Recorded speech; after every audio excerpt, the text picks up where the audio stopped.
Bonjour, bonsoir à vous tous et bienvenue dans Le Monde en 7 ce samedi 10 janvier 2026. On va parler des États-Unis et du Venezuela. Trump qui est critiqué par des élus pour son attaque. Nous irons également du côté de la Guinée pour parler du décès en détention du colonel Claude Pivy. Et puis en deuxième partie, on va évoquer les tensions entre le Bénin et le Niger, des tensions qui ne retombent pas. Et nous parlerons aussi de cette réclamation de l'opposition togolaise qui souhaite que la mesure de grâce présidentielle soit étendue à tous les détenus politiques. Je reçois deux invités pour faire le débat sur ces sujets. Yao Eklo Nukunu, président du mouvement Ton de la jeunesse patriotique. Bonsoir Yao Nukunu. Oui, bonsoir vous, Excellence, M. Samuel, ainsi qu'à tous vos collaborateurs ici à New TV et à tous qui suivent New TV de par le monde entier. Et heureuse année 2026. Bonne heureuse année à vous et ainsi également à mon co-débatteur, M. Kosigan. Oui. Que la grâce de Dieu, la paix du cœur, la paix régissent nos quotidiens, nos vies, pour une bonne ambiance entre les fils d'une même nation. Merci beaucoup. Kosigan Akwete, président de l'Association des jeunes pour le développement. Bonjour Kosigan Akwete. Bonjour Sam, bonjour à Neo TV, bonjour à tous les téléspectateurs de Neo TV de par le monde. Recevez nos meilleurs voeux de l'année nouvelle 2026. Meilleurs voeux à tous mes collaborateurs et militants de l'AJD. Je voudrais faire un coucou spécial à l'honorable Kodjo Djisenou depuis Yoto et l'association Pour Demain Je m'engage qui abattent un travail titan dans la salubrité à Yoto et ses environs. Et puis ils ont un concept d'entraide, d'entraide et de soutien pour les familles peu émancipées, voilà, ou les familles modestes. Voilà. Que Dieu leur accorde santé et longue vie cette année-ci et que tout le Togo prospère. Merci beaucoup. Vous êtes tous les deux présidents d'associations. Je vais prendre peut-être 1 à 2 minutes pour poser la question. Yao Eklo Nukunu, le ton de la jeunesse patriotique. Où est-ce qu'on en est aujourd'hui avec le TJP? D'abord, avant de répondre à votre question, permettez-moi de saluer ici l'efficacité, le courage, l'engagement de l'unité de la brigade motorisée, la BM, qui ne ménage aucun effort. Sous la pluie, ils sont, sous le soleil, ils sont, dans la nuit, ils sont partout pour s'assurer de la bonne circulation, de la libre circulation des citoyens, des usagers de la route, et c'est vraiment remarquable. Nous les encourageons, nous les félicitons, nous les encourageons. Bon, il faut aussi noter que depuis qu'à la tête de la police nationale, qu'il y a un changement de directeur, il y a quand même une touche qui est implémentée, qu'on voit, il y a certaines, par exemple les kiosques des policiers dans les carrefours, et quand vous regardez un peu également la direction de la police, la sûreté, il y a des travaux d'aménagement. Voilà, c'est ce que nous voulons. Et nous voulons des gens qui aient de l'inspiration pour occuper des postes et nous apporter de la nouveauté, une touche pour notre évolution. Donc, vivement, nous félicitons la brigade motorisée et les encourageons. Parce que, à défaut que les élus locaux, que les maires s'assurent du bon fonctionnement des feux de signalisation, les feux tricolores, ils sont obligés de se sacrifier, de faire ce travail-là à la place donc nous les félicitons. Bon, et pour revenir à votre question, oui, le ton de la jeunesse patriotique, nous sommes une organisation citoyenne, et surtout notre caractère d'impartialité, nous restons tellement fidèles à notre statut, notre caractère d'impatience. Parce que, souvenez-vous, en 2013, nous avons envoyé une lettre ouverte aux organisations de la société civile, les interpellant vivement à respecter leur caractère d'impartialité. Mais malheureusement, il y a beaucoup d'organisations qui ont des affinités politiques, etc. Et ça fausse la mission qui est dévolue à la société civile en bonne et due forme. Alors donc, nous ne ménageons aucun effort, selon nos possibilités, à toujours maintenir, à nous inscrire toujours dans la logique de nos objectifs, qui sont, si vous me permettez de les rappeler, comme la culture du patriotisme, et la bonne gouvernance, la valorisation, le respect des droits humains, la non-violence et essentiellement interpeller pour un changement de mentalité qui puisse permettre à ce que il y ait cette motivation, cette énergie, cette dynamique-là qui se conjugue autour de notre pays pour sa construction, pour son élévation. Et donc, nous ne ménageons aucun effort dans nos actions, aussi modestes, parce qu'on ne peut pas se prévaloir, aussi modestes qu'elles soient. Nous ne ménageons aucun effort dans nos actions pour l'accomplissement de ces... Consigan Akwete, l'AJD, si vous deviez faire en 2-3 mots un petit bilan 2025, quel serait-il? Non, c'est la proximité avec la jeunesse togolaise dans toutes les régions du Togo et la sensibilisation sur les fléaux de la drogue surtout et l'utilisation des réseaux sociaux. Nous avons fait assez de formations et nous avons fait aussi des séances sur le vivre ensemble. Voilà, dont la promotion est faite par le gouvernement et son chef, le président du conseil. Un peu partout où nous avons nos représentants. Nous avons initié des rencontres de football, surtout au cours desquelles nous profitons pour sensibiliser les jeunes sur le vivre ensemble. Parce qu'on peut appartenir à toutes les sensibilités politiques, à toutes les obédiences religieuses, mais tout en restant unis, tout en restant proches pour bâtir ensemble le Togo. Sauf que nous remarquons qu'il y a pratiquement une décennie, quand on fait appel à la société civile, on ne nous appelle pas nous autres. Or que nous avons notre récépissé signé le 7 novembre 1997 par le ministre Père son âme général Memen.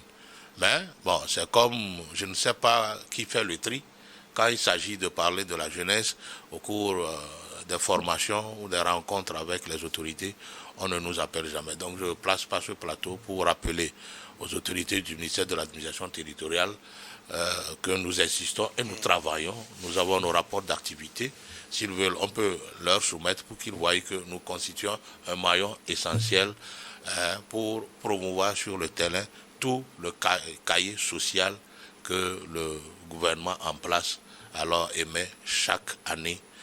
Nous les implémentons à la jeunesse. Nous constituons un maillon qui travaille avec la jeunesse, qui avons leurs revendications, leurs plaintes et que nous adressons aux autorités locales parfois, mais n'avons pas les moyens pour les remonter à l'autorité encore un peu plus supérieure.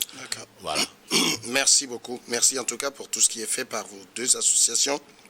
Et merci pour les présences que vous nous accordez au plateau pour analyser les sujets d'actualité avec nous. On prend tout de suite donc la direction des Amériques. Les États-Unis, vous le savez, ont attaqué, c'était le 3 janvier dernier, le Venezuela, attaque qui s'est soldée par la capture du président vénézuélien Nicolás Maduro.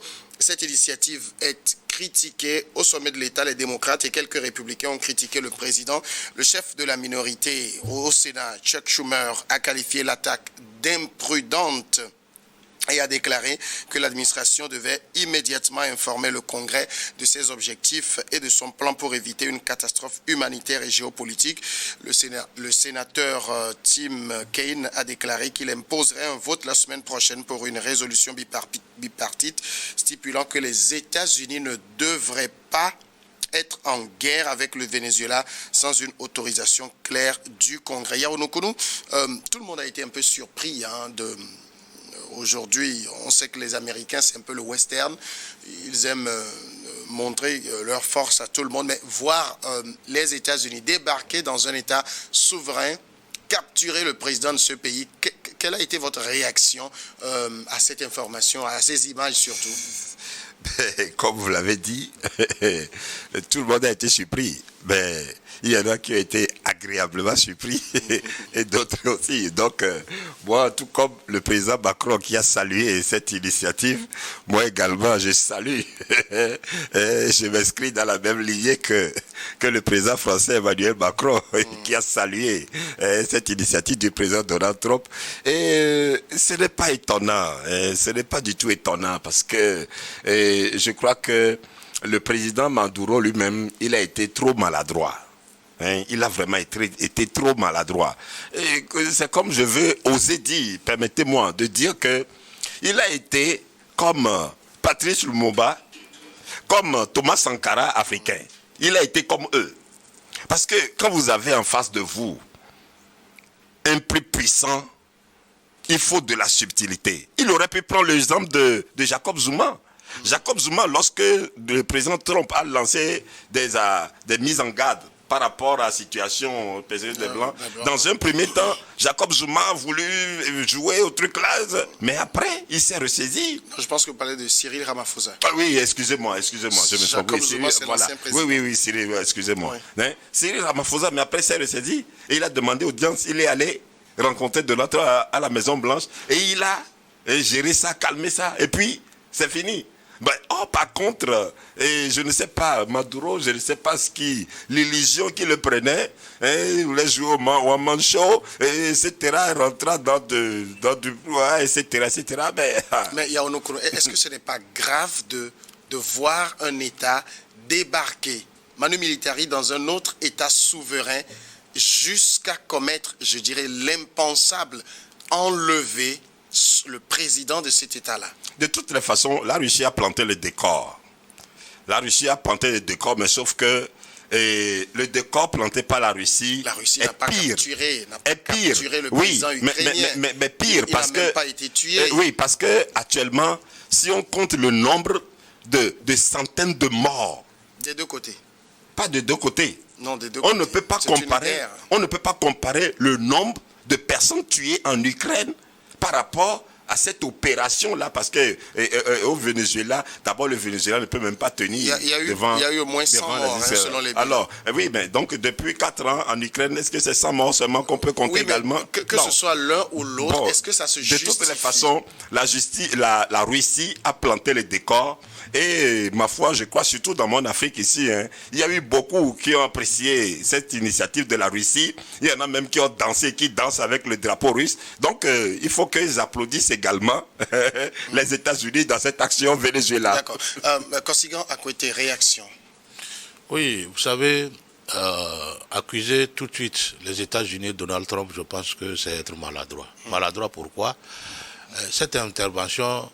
je le pense que c'était plus salvatrice. Salvatrice au point où pour le peuple vénézuélien. Parce qu'il y a plus de 5 ans,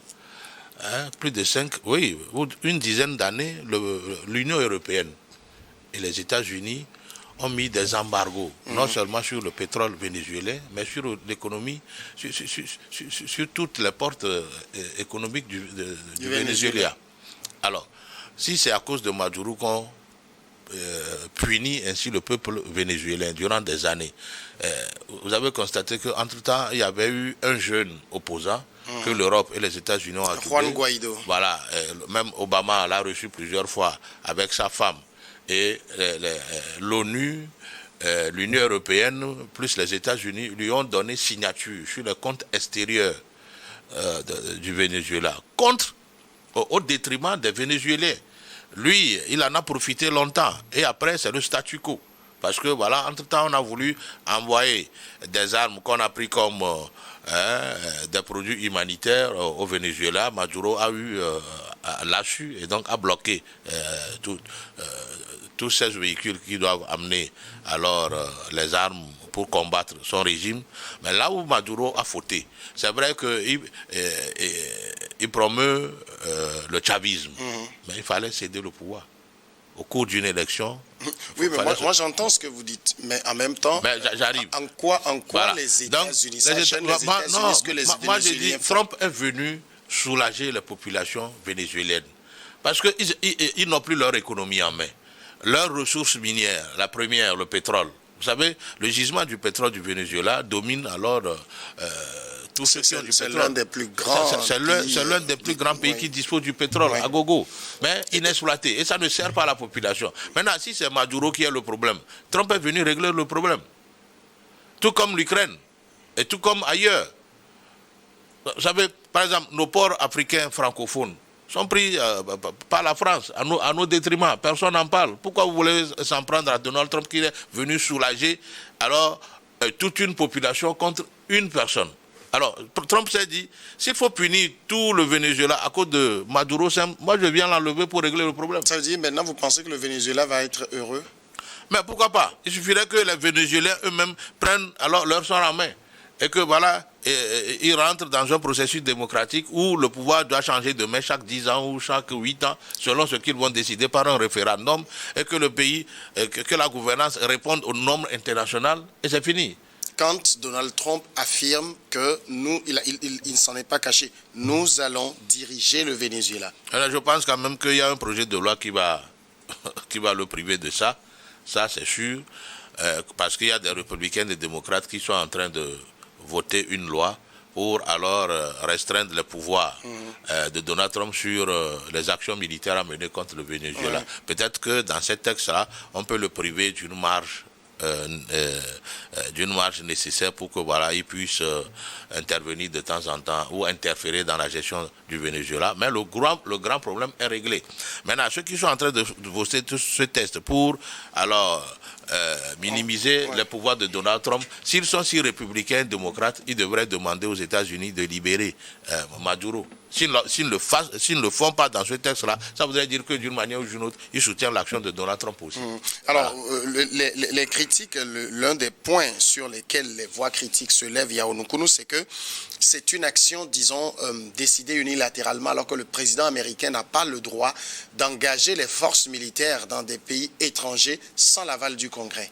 Vous savez, monsieur Samuel, cela ne nous étonne guère parce que ce sont des voix opposantes. Donc, c'est la nature. Il y a des républicains aussi qui ont prêté leur voix. C'est la nature. Et moi, je pense que c'est une diversion parce que, quoi qu'il en soit, les États-Unis trouvent un grand intérêt dans cette action de Donald Trump. Voilà. Donc, c'est de la diversion qu'ils font. C'est une manière pour tromper la vigilance et calmer un peu les tensions internationales, etc. Sinon, et en plus de ça, mais Trump, il n'a plus de raison, même si on parle de non, Trump n'a plus de raison d'intervenir. Il a réussi sa mission, la mission est réussie, c'est fini. Le reste, c'est de la diversion, c'est pour tromper un peu la vigilance, etc. Non. Et quel Américain ne serait pas d'accord du gain que les États-Unis gagnent? Alors, qu'ils votent les lois pour dire que non, aucun baril et vénézuélien ne viendra pas aux États-Unis. Jamais vous les entendez pas. Donc, il ne faut pas être naïf. C'est les gens-là, ils sont vraiment malins. Ils aiment jouer sur la naïveté, tromper la vigilance des gens. En tout cas, pas moi, nous, parce que moi, ça là, c'est de la diversion. C'est pour tromper la vigilance. Et moi, je ne tombe pas dans leur panneau. Donc, ça veut dire que maintenant, on a un pays, les États-Unis, qui peuvent se permettre tout et n'importe quoi? Non, pas tout.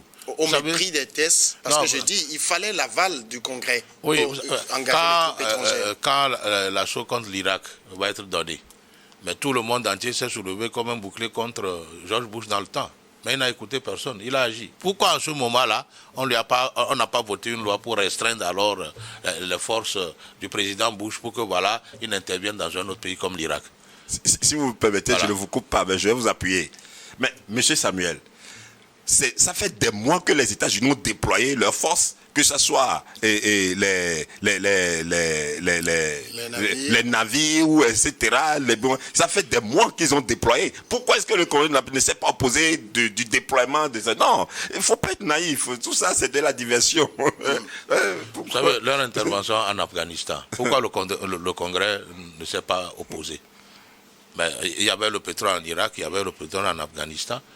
Ils en ont pris suffisamment. Et là, le Congrès était d'accord. Ici, moi, j'ai dit, c'est une manipulation où, comme les élections de mi-mandat s'approchent, les gens veulent faire clin d'œil. Et ensuite, il faut dire que pourquoi on avait adoubé l'opposant là? l'opposant là, qui était même reçu à la Maison Blanche avec Obama. Et personne alors ne s'y est opposé.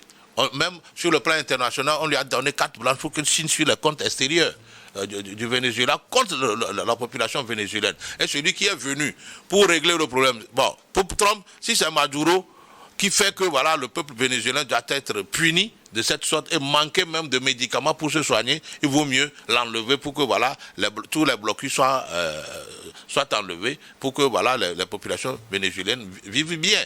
Moi, j'applaudis Trump pour ça. Parce que si c'est à cause de quelqu'un qu'il faut punir des milliers de personnes ou des millions de personnes, il vaut mieux enlever cette personne-là pour que voilà... Mais de quel droit? De quel droit? C'est ça la question. Il faut dire que même les opposants vénézuéliens ont fait appel de grue à tous les présidents américains, à partir d'Obama et de l'autre Joe Biden. De Biden. Et c'est Donald Trump qui a finalement dit, bon, au lieu de continuer par punir le Venezuela contre voilà, la demande d'un parti politique, soit-il démocrate, il vaut mieux enlever le problème qui est Maduro. Et c'est fini.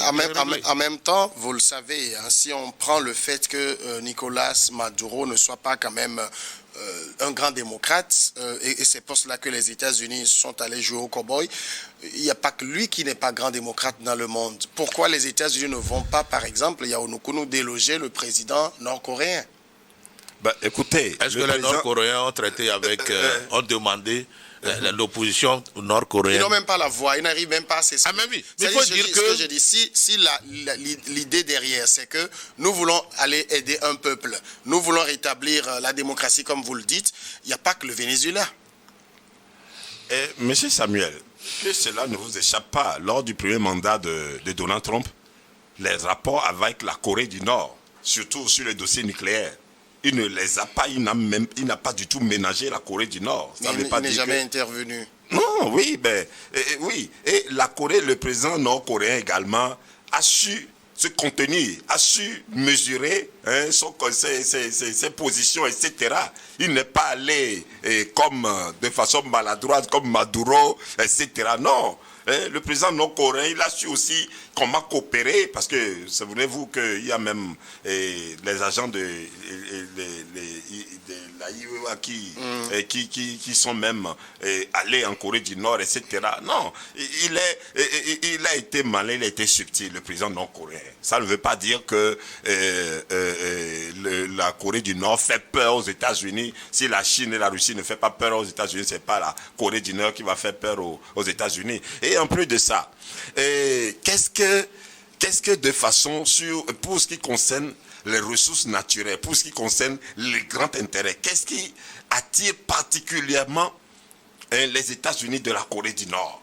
Particulièrement, bon, contrairement au Venezuela, on sait que oui, il y a le pétrole, d'accord, mais non seulement ça, et le président Maduro, toi, un chauffeur de bus, tu as la chance de monter au pouvoir. Maintenant, au lieu d'œuvrer pour l'intérêt du peuple, pour l'intérêt de la population, tu montes au pouvoir, après tu deviens un goulot pour la plupart, la majorité des citoyens. Mais qu'est-ce que vous voulez? Et en plus de ça, c'est quelqu'un qui se met en perpétuelle agitation, etc. Bon, il n'a vu que les conséquences de ce qu'il a semé, c'est tout. Hein. Est-ce qu'on ne retourne pas, Kosiga Akouete, dans un monde de jungle où c'est finalement la loi du plus fort? Non. Mais écoutez, si des présidents constitutionnellement établis à la tête de leur pays ont été débits par des militaires qui ont eu la caution de la Russie et qui constituent aujourd'hui une fierté, même si leur gouvernance ne répond à aucune norme internationale, on les applaudit. Alors, qu'est-ce que Donald Trump a fait de si mauvais? Il n'a rien fait de si mauvais. Ce serait peut-être la Russie, tout le monde va l'encenser, tout le monde va applaudir. Le monde aujourd'hui, je dirais, c'est un monde hypocrite. Sauf que Donald Trump n'est pas hypocrite. Il agit au vu, au su de tout le monde. Vous avez vu, ici même en Afrique, il y a des chefs d'État élus constitutionnellement, élus démocratiquement, ils ont leur pouvoir constitutionnel, on les a démis, leur a fait des coups d'État au nom du panafricanisme, au nom de la proximité avec la Russie, tout le monde les encense, tout le monde les applaudit, même si alors il enfreigne aux droits humains, aux droits de liberté fondamentale, personne ne dit rien. Alors qu'est-ce que Donald Trump a fait de si mauvais? Et c'est à la demande de l'opposition vénézuélienne. Donald Trump n'est pas venu au Venezuela de son propre gré. C'est à la demande de l'opposition vénézuélienne. Vous allez même constater que juste après cette forfaiture-là, il y a la dame de prix Nobel de la paix, récent là. Oui. Elle a applaudi. Avec tout sourire. Elle a même chanté de gloire. Sauf que Donald Trump a dit, selon... Il y a aussi beaucoup de personnes qui ont manifesté leur farouche opposition à cela. Beaucoup de Vénézuéliens et même des Américains. Je ne refuse pas. Mais est-ce que tous ceux-là, entre-temps, n'ont pas demandé à ce que Maduro soit éliminé? Beaucoup ont souhaité que Maduro soit éliminé. Alors, sur ce plan-là aussi, il faut dire que Donald Trump a été humain. Oui, très humain. Il a préféré... Maintenant, si tous ceux qui, même dans les partis démocrates et républicains, qui demandent aujourd'hui que les pouvoirs de Donald Trump soient minimisés par rapport à l'utilisation de la force américaine, s'ils sont sérieux sur le plan vénézuélien, qu'ils demandent à la justice américaine de libérer Maduro et de le rétablir dans ses fonctions. C'est là on saura que voilà, ils sont sincères, ils veulent le bien de Maduro et des Vénézuéliens. S'ils sont sincères dans leur acte. Voilà. Et en plus de ça, ces lois, qui promulgue les lois dans une république, c'est de la diversion. Vous pensez qu'ils font les lois, Donald Trump va promulguer une loi qui restreint seul. Non, c'est de la diversion. Mais permettez-moi de dire merci à M. Kossygan, parce que, Excellence, mais vous parlez de jungle, oui, mais pour des pays qui ne respectent pas la constitution de leur pays, qui, de gré ou par complaisance, se lève, modifie, change les constitutions encore dans des conditions rocambolesques. Et c'est ça là, ça répond. Hein? Et également pour des présidents qui sont élus, qui sont dans la limite de leur mandat et qui sont renversés par des putsch. Moi, je ne vais jamais applaudir les putsch. C'est pourquoi je condamne toujours le putsch contre le président Roch-Marc Christian Kaboré et contre le président Bazoum. Tout ça, c'est du désordre. Alors donc, est-ce que ça, ce n'est pas la jungle, ça? Donc, en quoi est-ce que ce putsch contre le président Bazoum, contre le président Roch-Marc Christian Kaboré constitue un salut, constitue rien comparé à l'action de Donald Trump? Au contraire, mais moi, je suis même jaloux des Vénézuéliens. Quand Donald Trump parle c'est les États-Unis qui vont maintenant s'impliquer dans la gouvernance, dans la gestion du Venezuela. Moi, je suis jaloux d'eux parce que j'imagine en même temps l'évolution, j'imagine le gain, j'imagine ce que ça va leur donner de bien, j'imagine. Parce que... Les États-Unis sont intervenus en Afghanistan, en Irak. On n'a pas vu quelque chose de bien en sortir. Non, à la différence... Pour les Irakiens, non, à la différence, pour les Afghans. Oui, mais Excellence, à la différence que le président américain dans le temps n'est pas dans la même position que Donald Trump qui a parlé ils vont s'impliquer dans la gouvernance du pays. Et ça vous paraît normal qu'un État s'implique dans la gouvernance d'un autre État souverain? Si ça va dans l'intérêt du pays en question. Vous pensez que les États-Unis cherchent... Les États n'ont pas d'amis, n'ont que des intérêts. Il y a le pétrole vénézuélien et on sait l'appétence des États-Unis pour le pétrole. De toute façon, avec les mots que j'ai eu à capter du président Donald Trump, il a bien précisé que les recettes, les ristournes qui retourneront au Venezuela serviront pour l'intérêt du peuple, pour l'intérêt du pays, la construction du pays. Alors donc, si les États-Unis doivent aider le Venezuela à prendre de l'envol, à aller de l'avant, mais pourquoi pas? Moi, je suis jaloux d'eux. Qu'un État aide un autre État. Moi, je suis jaloux d'eux. D'accord. Deuxième sujet, nous passons maintenant du côté de la Guinée. On va évoquer le décès en détention du colonel Claude Pivy. Le colonel Claude Pivy, on se rappelle de ce tristement célèbre militaire arrêté au Libéria après qu'il ait fui. Il a été condamné à la réclusion criminelle à perpétuité pour crimes contre l'humanité liés aux événements du 28 septembre 2009. Le colonel Claude Pivy est décédé le 6 janvier 2026 à l'hôpital militaire de Conakry. C'est le parquet général près la cour d'appel de Conakry qui a annoncé le décès en détention donc de ce ex-officier qui avait été condamné à la prison à vie pour son implication dans le massacre du stade le 28 septembre 2009. Claude Pivy, Kossygan Akouete, n'était pas en odeur de sainteté avec le pouvoir de Mamadi Doumbouya. lorsque son décès a été annoncé, beaucoup n'ont pas hésité à dire que le pouvoir guinéen a bien pu avoir quelque chose à y voir. Je pense que le gouvernement Doumbouya et Doumbouya lui-même n'a pas de problème particulier avec Claude Pivi. Claude Pivi, tout le monde sait que c'est un sécurocrate accompli, numéro 1 de la sécurité de l'ex-président Alpha Condé. Non, pas Alpha le militaire déchu par un coup d'État, Dadis Camara. Ouais. Voilà, c'est le numéro 1 de sa sécurité et c'est un proche. Et le procès des événements du 28 septembre nous ont montré nous a fait comprendre à quelques millimètres près la proximité de Claude Pivi et son influence dans l'appareil sécuritaire de Dadis Camara et son rôle joué dans les événements malheureux du 28 septembre. Voilà. Personne n'est au-dessus de la loi, tout le monde est en dessous de la loi. Le témoignage du commandant Toumba a situé les responsabilités, a aidé même la justice à faire la part des choses. Aujourd'hui, tout le monde sait que Claude Pivi est bien impliqué dans le massacre du 28 septembre et d'autres massacres même au sein des forces de défense et de sécurité de l'armée guinéenne. Il a été condamné à la réclusion perpétuelle avec 25 ans de sécurité. Entre-temps, son fils a organisé son évasion avec Dadis Camara et un autre, mais eux, ils ont été vite rattrapés par la police et ramenés en prison. Lui, il est d'abord parti en Sierra Leone, et c'est là où sa santé l'a laissé sur le carreau. Il a été retrouvé par la police sierra léonaise et de police en police, il a été remis à la police, aux autorités guinéennes et retourné en prison. Entre-temps, sa glycémie lui a fait mal parce que voilà. C'est un diabétique chronique. Et puis l'hyperglycémie montait et a eu finalement raison de lui parce qu'entre-temps lui aussi ne respectait pas les règles fixées par les médecins pour que il puisse tenir encore un peu plus longtemps. De toute façon, nous connaissons alors les aléas du diabète. Tôt ou tard, il perdra la vie, mais c'est malheureux qu'il perde la vie dans sa position actuelle en prison. Personne ne peut lui souhaiter ça.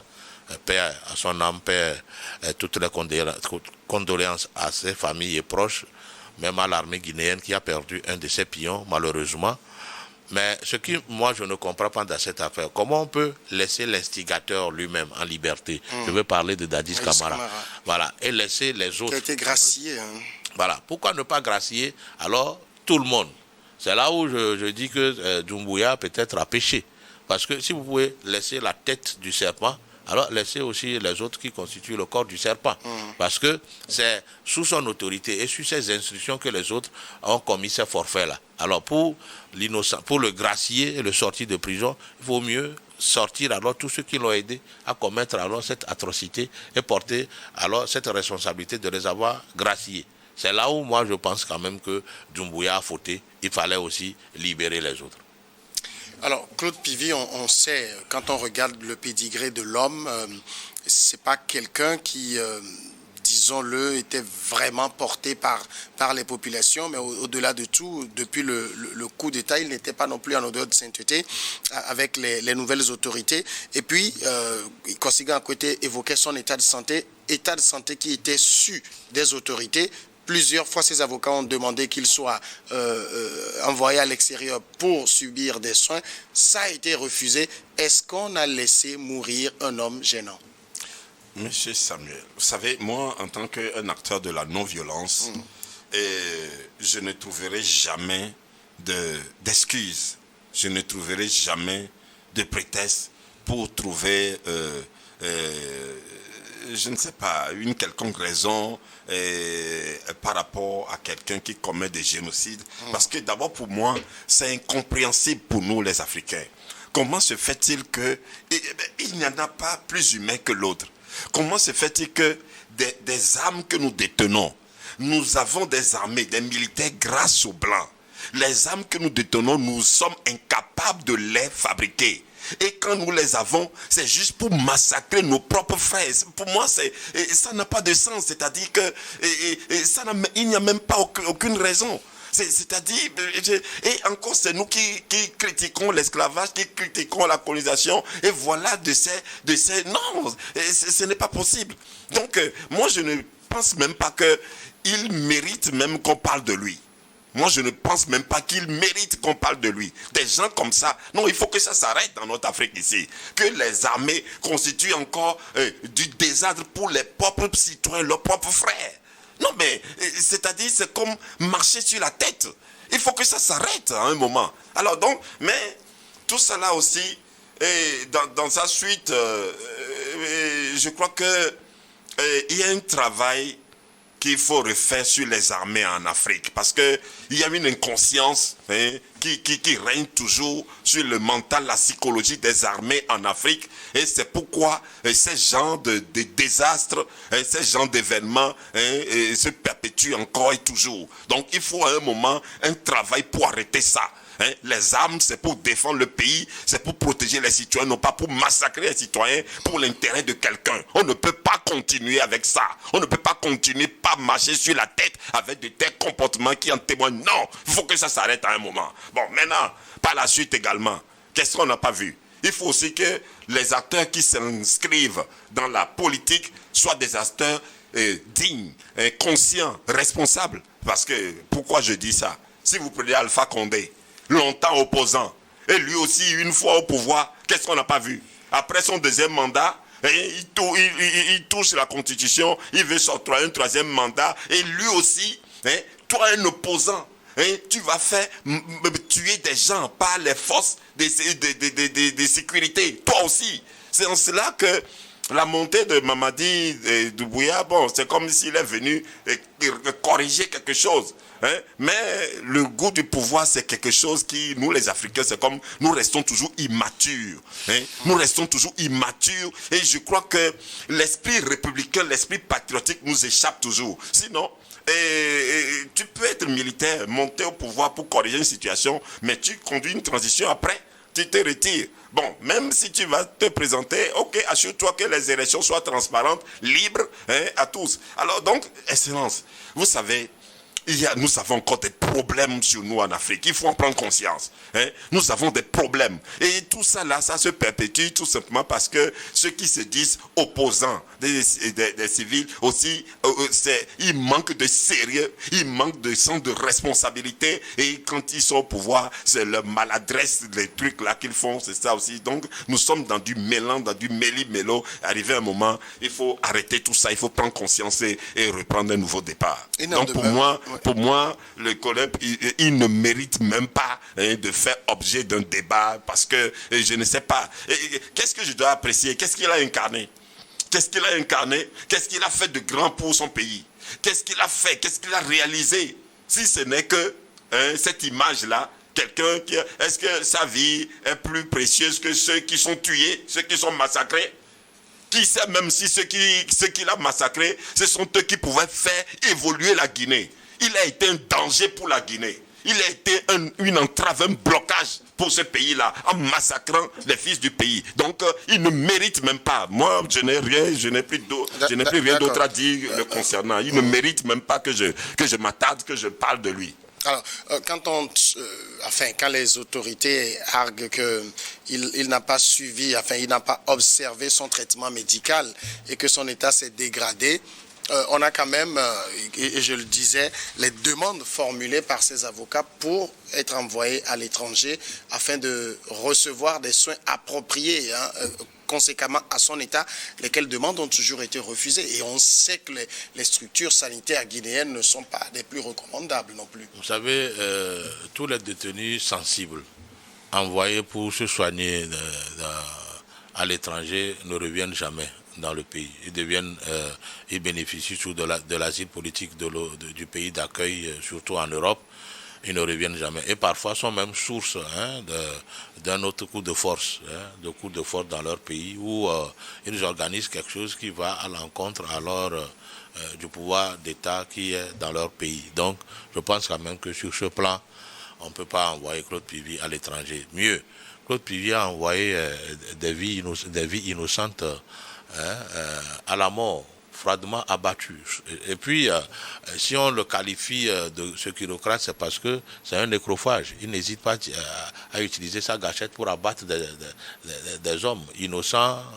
Vous savez, la loi préserve la vie de l'homme. Même s'il a fauté, on ne doit pas le tuer. Mais Claude Pivi tue comme bon lui semble. Claude Pivi a privé de vie beaucoup de Guinéens. Il les a beaucoup tués. Ça, tout le monde sait qu'il a une renommée qui fait froid dans le dos, dans les tueries.